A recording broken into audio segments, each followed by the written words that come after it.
Okay, today we will discuss about the characteristic nature of managerial economics.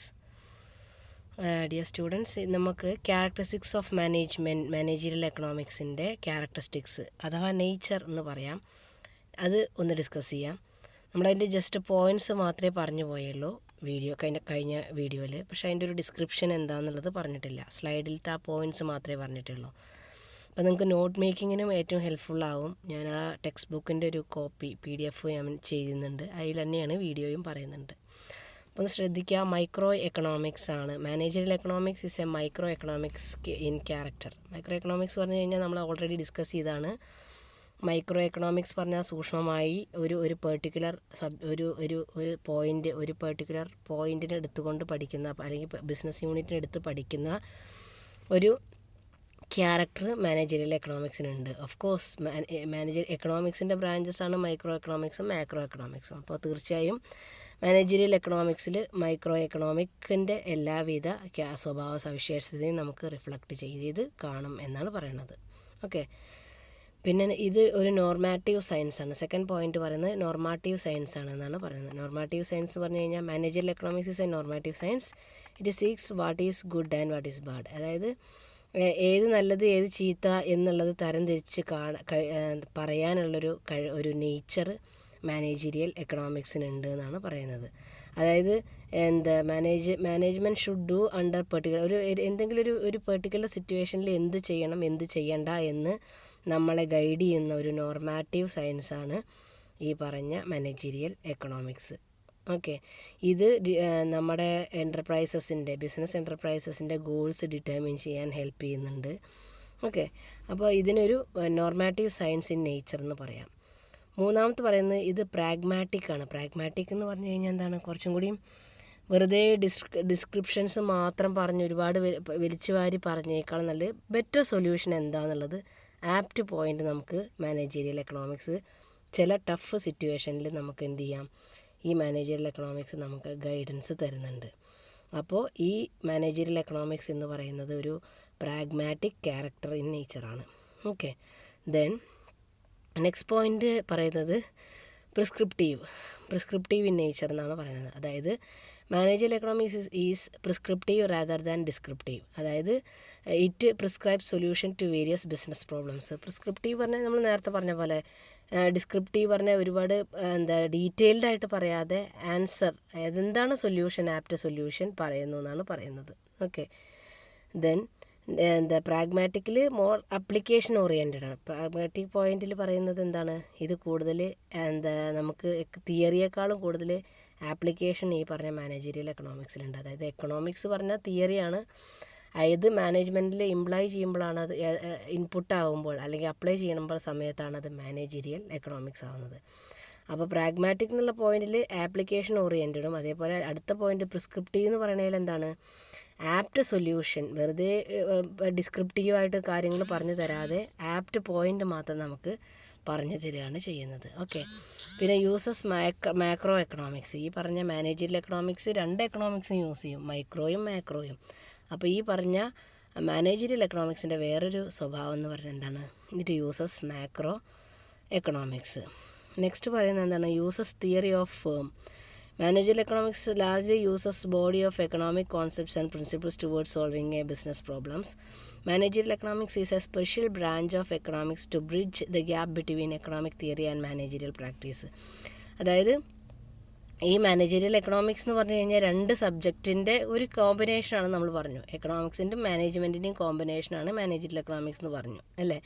അപ്പോൾ അത് it uses theory of firm. അതായത് ഒരു ഓർഗനൈസേഷനിലെ എല്ലാവിധ തിയറീസും ഈ പറഞ്ഞ മാനേജറിയൽ എക്കണോമിക്സും അതേപോലെ തന്നെ എക്കണോമിക്സും മാനേജ്മെൻറ്റും തമ്മിലുള്ള ഗ്യാപ്പ് ഫില്ല് ചെയ്യാൻ ഈ പറഞ്ഞ മാനേജറിയൽ എക്കണോമിക്സിന് സാധ്യമാവുന്നുണ്ടെന്നാണ് പറയുന്നത്. ഓക്കെ, ദെൻ നെക്സ്റ്റ് പറയുന്നത് മാനേജ്മെൻറ്റ് ഓറിയൻറ്റഡ് പറഞ്ഞാൽ എന്തായിരിക്കും, ആ പേരിൽ നിന്ന് തന്നെ ഉണ്ടല്ലോ, ഇത് മാനേജ്മെൻറ്റ് ഓറിയൻറ്റഡ്. അത് main aim of managerial economics is to help the management in taking correct decision and preparing plans and policies for future. അപ്പോൾ മാനേജ്മെൻറ്റ് ഓറിയൻറ്റഡ് എന്ന് പറഞ്ഞു കഴിഞ്ഞാൽ എന്താണ്, മാനേജീരിയൽ എക്കണോമിക്സിൽ മാനേജ്മെൻറ്റ് ആക്ടിവിറ്റീസ് ഉണ്ട്.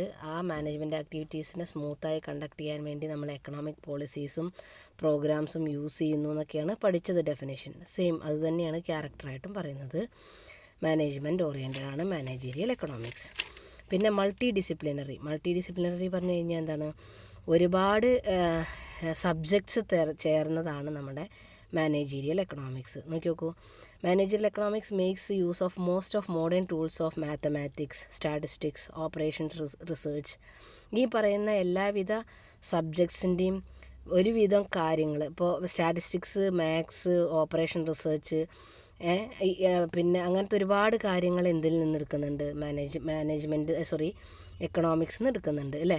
പിന്നെ in decision making and forward planning the principles such as accounting, finance, marketing, production, personal etcetera are used. അപ്പോൾ നോക്കി നോക്കൂ, ഇത്രയും സബ്ജക്ട്സിൻ്റെ എല്ലാ ഹെൽപ്പ് ഉണ്ടെങ്കിൽ മാത്രമേ മാനേജീരിയൽ എക്കണോമിക്സ് റൺ ചെയ്യുന്നുള്ളൂ. അപ്പോൾ മാനേജീരിയൽ എക്കണോമിക്സ് പറഞ്ഞു കഴിഞ്ഞാൽ ഒരുപാട് സബ്ജക്ട്സിൽ നിന്നും ഈ പറഞ്ഞ മാനേജ്മെൻറ്റ് ആക്ടിവിറ്റീസ് സ്മൂത്തായി കണ്ടക്ട് ചെയ്യാനുള്ള ഒരുപാട് പോയിൻറ്റ്സ്, ഒരുപാട് സബ്ജക്ട്സ് നമ്മൾ കടമെടുത്തിട്ടുണ്ട്. അത് കാരണം മാനേജീരിയൽ എക്കണോമിക്സിനെ മൾട്ടി ഡിസിപ്ലിനറി എന്ന് പറയാം എന്നാണ് പറയുന്നത്. ഓക്കെ, നെക്സ്റ്റ് പോയിൻ്റ് പറയുന്നത് ആർട്ട് ആൻഡ് സയൻസ്. ഇത് മാനേജീരിയൽ എക്കണോമിക്സ് എന്ന് പറയുന്നത് ഒരു ആർട്ടാണ്, സയൻസാണ്. അത് ജനറലായിട്ട് നമുക്ക് പറയാം. എന്താണ് മാനേജ്മെൻറ്റ് പറഞ്ഞ ഒരു ആക്ടിവിറ്റി തന്നെ എന്താണ്, ഒരു കാര്യം മാനേജ് ചെയ്യുക എന്നുള്ളതൊരു കലയാണ്, ഒരു സയൻസാണ്. സയൻസ് പറഞ്ഞു കഴിഞ്ഞാൽ എന്താണ്, നമുക്കതിന് കറക്റ്റ് സൊല്യൂഷൻ ഉണ്ടാവും, എല്ലാവരും അംഗീകരിക്കുന്ന ഒരു തത്വമുണ്ടാവും അല്ലേ. അപ്പോൾ അതുപോലെ തന്നെ നമുക്ക് പറയാം മാനേജീരിയൽ എക്കണോമിക്സ് എന്ന് പറയുന്ന ഒരു കലയാണ്, ആർട്ടാണ്, സയൻസാണ്. അതൊക്കെ അതിൻ്റെ ക്യാരക്ടറാണെന്ന് പറയാം. ഓക്കെ, ദെൻ നെക്സ്റ്റ് പറയുന്നത് റിയലിസ്റ്റിക് വൺ. ഇതൊരു റിയലിസ്റ്റിക് വണ്ണാണ് managerial economics. Okay, managerial economics realistic one എന്ന് പറഞ്ഞു കഴിഞ്ഞാൽ it is a realistic science.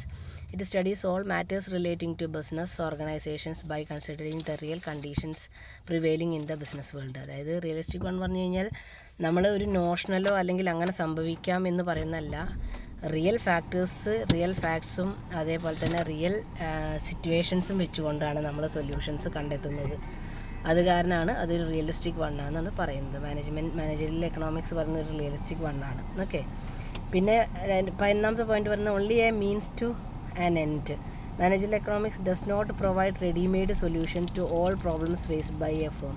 It provides only the logic and methodology to find out answers to managerial problems. In short, managerial economics does not solve any problems directly. അപ്പോൾ managerial economics ഡയറക്റ്റായിട്ട് problems solve ചെയ്യല്ല. പിന്നെന്താ പറയുന്നത്, എന്താണോ actual situation അതിനനുസരിച്ചുള്ള ഒരു solution മാത്രമേ നമുക്ക് എടുക്കാൻ പറ്റുള്ളൂ.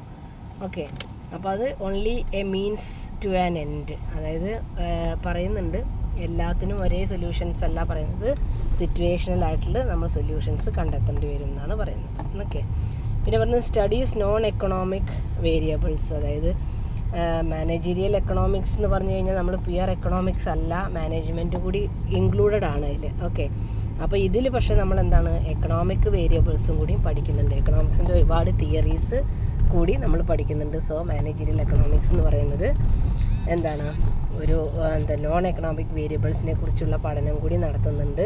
അങ്ങനത്തെ ഒരു ക്യാരക്ടർ കൂടി ഈ മാനേജീരിയൽ എക്കണോമിക്സിനുണ്ട് എന്നാണ് പറയുന്നത്. ഓക്കെ.